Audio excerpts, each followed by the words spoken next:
అంతా శూన్యం. కాలం మొదలుకాకముందు దిక్కులు లేని ఓ అనంతత్వం.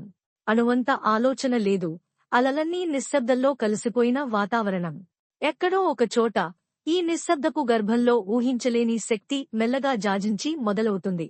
ఆ శక్తి నిరాకారమైనది, నిర్గుణమైనది, ప్రపంచం ఏమీ లేనప్పుడు కూడా ఉంది. అదే పరమశివుడు. ఆయనకు రూపం లేదు, మాటలు అవసరం లేవు. ఆయన శ్వాసే సృష్టికి కారణం.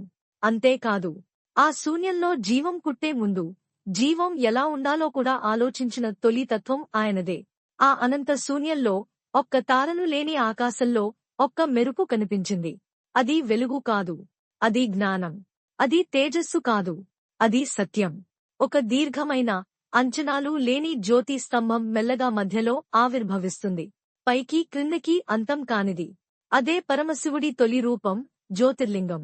ఆయన కనిపించలేదు, కాని ఆయన ఉనికిని కళ్లతో కాక హృదయంతో అనుభవించాల్సింది.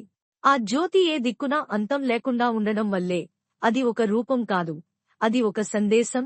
ఇహలోకమంతా శివతత్వంలోనే ఉంటుంది అని చెప్పే చిహ్నం. ఆ అనంత జ్యోతి స్తంభం ముందు రెండు తేజోవంతమైన శక్తులు, బ్రహ్మ మరియు విష్ణు, ధ్యానంలో మునిగిపోయారు.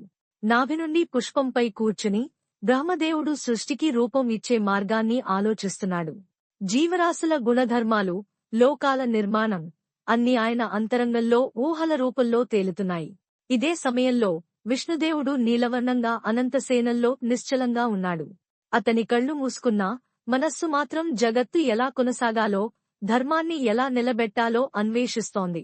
బ్రహ్మ అనేవాడు ఆరంభాన్ని దూషిస్తూ సృష్టి తత్వాన్ని తెలుసుకుంటుంటే, విష్ణువు ఆ సృష్టిని సంరక్షించాల్సిన మార్గాన్ని ఆత్మనిష్టతో పరిశీలిస్తున్నాడు.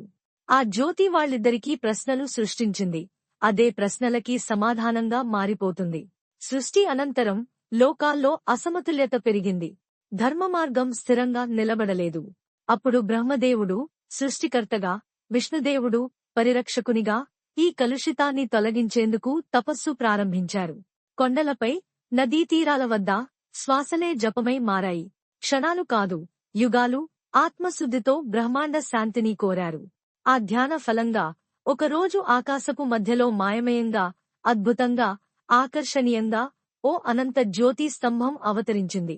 ఆ జ్యోతి ప్రారంభం కాదు, ముగింపు కాదు, అది శివతత్వాన్ని సూచించే చిహ్నం, రూపమునకు అతీతమైన పరబ్రహ్మ స్వరూపం. ఆ జ్యోతిని చూసిన వెంటనే ఎవరు మహత్తరుడు అనే అహంకార బీజం వారిలో మొలచింది. బ్రహ్మ హంస రూపంలో ఆ జ్యోతికి పై అంతాన్ని చేరాలనే ప్రయత్నించాడు. విష్ణుడు వరాహముగా భూమి లోతుల్లోకి దిగాడు, ఆ క్రింద చివర ఏదో తెలుసుకోవాలని. ఇద్దరికీ ఆ జ్యోతి అంతం అందలేదు. ఎందుకంటే అది శివుడు కల్పించిన లీల, అహంకారాన్ని తొలగించే పాఠం, పరమార్థం గుర్తుచేసే మార్గం. ఆ వెలుగు వారి అహంభావాన్ని పగలగొట్టి సత్యాన్ని బోధించేందుకు వచ్చిందని వారు అర్థం చేసుకున్నారు. బ్రహ్మ విష్ణులు ఇద్దరూ తమ ప్రయత్నాల్లో విఫలమై ఆ అనంత జ్యోతి యొక్క మొదటి, చివరి అవశేషము కనబడక అర్థమైపోయారు. ఇది మానవ చిత్తంతో అంచనా వేయలేని శక్తి. ఆ క్షణమే ఆ జ్యోతి మధ్యన నుండి ఒక్క క్షణం లోకాలను కదిలించిన ప్రకాశంతో శివుడు స్వయంగా అవతరించాడు. ఆకాశమంత తేజస్సు, శూన్యమంత నిశ్శబ్దం. కాలానికి మించిన శక్తిగా ఆయన అక్కడ నిలిచాడు. తలమీద చంద్రుడు, నెమలి పిచ్చుకలతో అలంకారిత జటలు, అందమంతా అగ్నివిలాసం. బ్రహ్మ, విష్ణులు మౌనంగా, చేతులు జోడించి వినయంగా మోకాళ్లపై వంగిపోయారు. అహంకారానికి చోటులేని ఆ పవిత్ర సన్నివేశంలో శివుడు మౌనంగా ఒక గొప్ప జీవన సత్యాన్ని బోధించాడు. ప్రపంచాన్ని పరిపాలించేది జ్ఞానం కాదు, వినయం. అహంకారాన్ని వదిలేసిన బ్రహ్మ మరియు విష్ణు శివుని అస్తిత్వాన్ని అంగీకరించి జ్యోతి సమీపంలో భక్తితో చేతులు జోడించారు. ఆ ప్రకాశం మధ్యన ముగ్గురు దేవతలు ఒకే కాంతి, ఒకే తత్వంగా కనిపించసాగారు. సృష్టి, స్థితి, లయం, ఈ మూడు శక్తులు వేరు కాదని ఒక్కటే అన్న బోధ కలిగింది. అదే సమయంలో ఆ వెలుగు మళ్లీ మౌనంగా ప్రకాశిస్తూ శివుడు తన మూర్తరహిత స్వరూపంలో లీనమయ్యాడు. చేయలేనిదాన్ని చేయడం కాదు, తెలియనిదాన్ని అర్థం చేయడమే శివుని గాథ. ఆయన రూపం కాదు, భావన. స్థలం కాదు, శూన్యం. శివుడు మాయ కాదు, మహాతత్వం. ఆ అనంత జ్యోతి లోయలో కలిసిపోయిన తర్వాత శివుడు ఇక మూర్తిగా కాదు, అనుభూతిగా మారాడు. ఆయన ఊపిరి కాలజ్ఞానంగా మారి ప్రతి తారలో, ప్రతి నీటిబిందులో, ప్రతి వనంలోనూ తళుక్కున మెరిసింది. బ్రహ్మ లాలితమైన పద్మం మీద తపస్సులో నిశ్శబ్దంగా తేలుతున్నాడు. విష్ణువు అనంత శేషునిపై విశ్రాంతిలో మునిగిపోయాడు. ఇద్దరి ముఖానూ ఒక స్వల్ప చిరునవ్వు, ఎందుకంటే ఇప్పుడు శివుడు వారిలోనే ఉన్నాడు. అదే సమయంలో హిమాలయాల అడవులలో మునులు తపస్సు చేస్తున్నారు. గాలి శాంతంగా ఉంది. ఆకాశం స్వర్ణ ప్రభగా మెరుస్తోంది. ఒక వృద్ధముని మెల్లగా కన్నులు తెరిచి ఆకాశం వైపు చూశాడు. మేఘాల మధ్య శివుని చిరునవ్వుతో కూడిన ముఖం తళుక్కుమంది. మాయమవుతూ వెలుగులల్లో కలిసిపోయింది. పక్కనే ఉన్న గంగ తీరంలో గ్రామస్థులు దీపాలు వెలిగిస్తూ ఓం నమః శివాయ అంటూ ప్రార్థిస్తున్నారు. ఇది ఇక ఆ మహాశక్తి మన లోకంలోకి ప్రవేశించిన క్షణం. శివుడు రూపాన్ని వదిలేసి మన గుండెల్లోకి వచ్చాడు. కాలం ఓ అనంత నదిలా ప్రవహిస్తుంది. సత్యయుగం నుంచి కలియుగం దాకా మార్త్య లోకాన్ని తడిపేస్తోంది. యుగాలు మారినా శివుని తత్వం మాత్రం మారదు.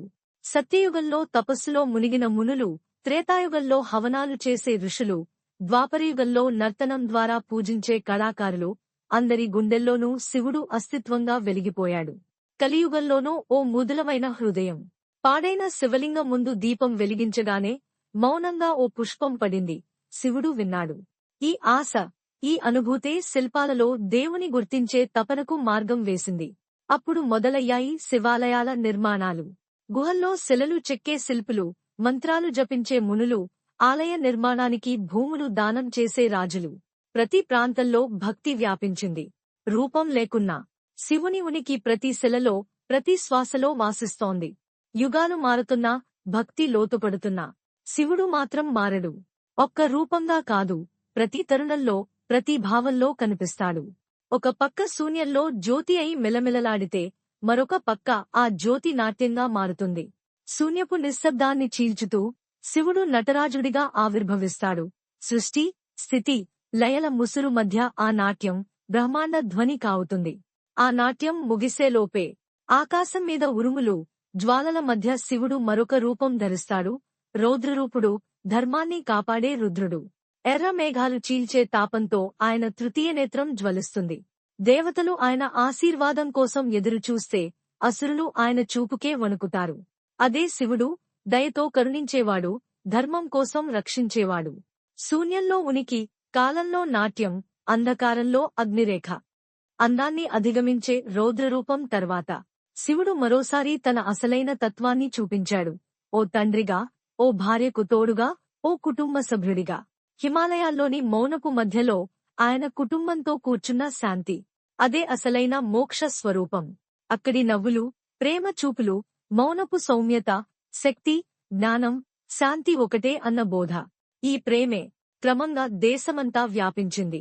ప్రజలు భయంతో కాదు, ప్రేమతో, విశ్వాసంతో శివుణ్ణి పూజించసాగారు.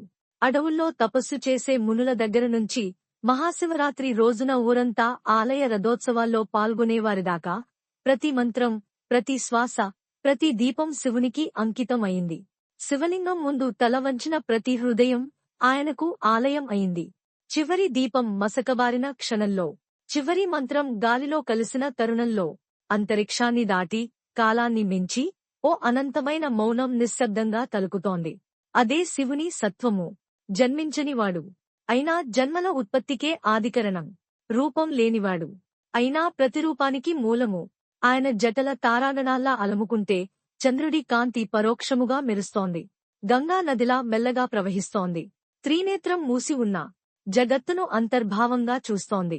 దమరుక ధ్వని కలకాలం నడిపించే తాళం. సృష్టి, స్థితి, లయ ఒక్క నాదంలో ఆడుతున్న నాట్యం. ఇక్కడ శివుడు భజించాల్సిన దేవుడేం కాదు, మన హృదయ మౌనంలో తెలుసుకోవాల్సిన పరమార్థం.